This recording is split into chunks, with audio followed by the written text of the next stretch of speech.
Hey, what is going on, everybody? Happy Old Testament Thursday. I'm Pastor Adam. I'm so glad you decided to tune in, check out, and see what we've got going on today. We're going to continue on in our series about the Proverbs and how we can find somebody or some story in the New Testament that ties it all together.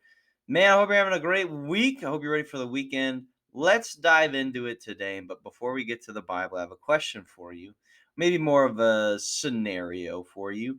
If you live here in southeast Nebraska, you know that oftentimes we get hailstorms, and you know that roofers are busy, busy, busy right now. You can probably hear the hammering away somewhere wherever you are. Picture yourself, you have a home, you have a roof over your head, you own it. A hailstorm comes through, destroys your roof. Well, you also don't really have insurance. What are you going to do? Well, you could do a few things.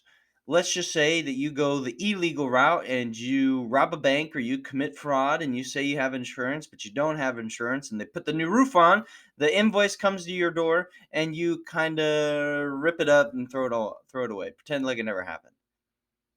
Or you lie about your insurance company not paying for it and then you get into this whole debacle. Then they say, "Okay, don't worry about it. We'll talk about whatever."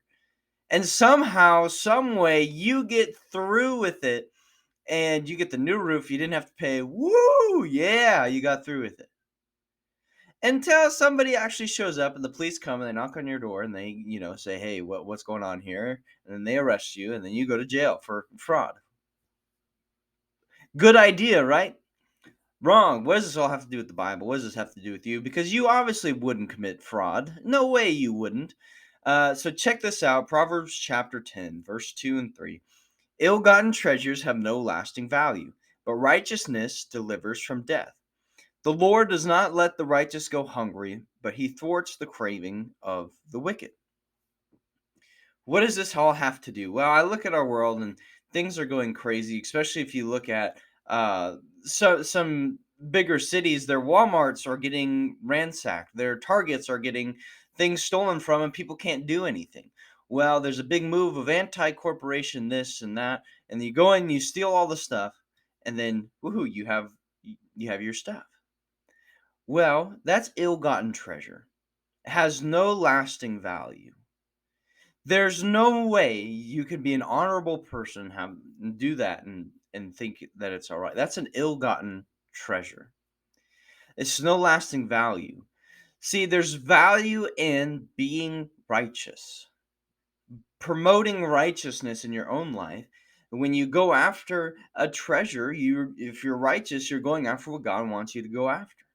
That is going to speak volumes, and oftentimes it can seem like, well, what about me? I've got to pay full price at Walmart and Target. How come these people are going there? They're getting all their stuff for free, and it doesn't seem like anything bad is happening to them. How come this, that, and the other? That person cheated to get this, and that person did that to get that, and it's not good. It's ill-gotten treasure. How come I have to be up here on the righteous? Well, check this out. Verse 3, you're not going to go hungry. Physically, you're not going to go hungry, hopefully not. But in a more spiritual sense, you have everlasting life if you follow Jesus Christ. If you're righteous, you follow what Jesus has for you, you are never going to go hungry. Why? Because Jesus is the bread of life. God is the one who sustains you. If you're righteous, you believe that and you follow through with that. But he thwarts the craving of the wicked. If you're wicked and you're getting all these ill-gotten treasures, I'm sorry to say, but although it may seem like you're never going to have to repay for what you did, but come to the judgment time, you're going to have to give an account of what you did. And if you're not checked out, then you're, getting checked out into hell. That's what's going to happen. That's the reality of God. That's him being the perfect judge. That's the reality of the world, in the spiritual world that we live in.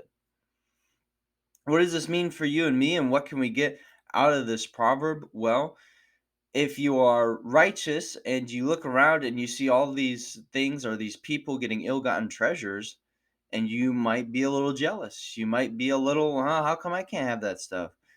Your eternity is more important than any physical, worldly possession. And if you're somebody who is getting all these ill-gotten treasures, I'm sorry to say, but it's not going to last you very long.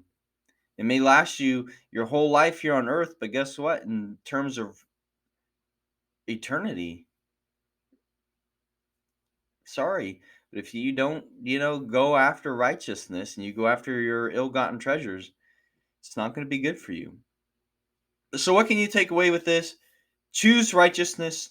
You'll never go hungry. Ill-gotten treasures don't last very long. I'm Pastor Adam. This has been Old Testament Thursday. I'll see you next time.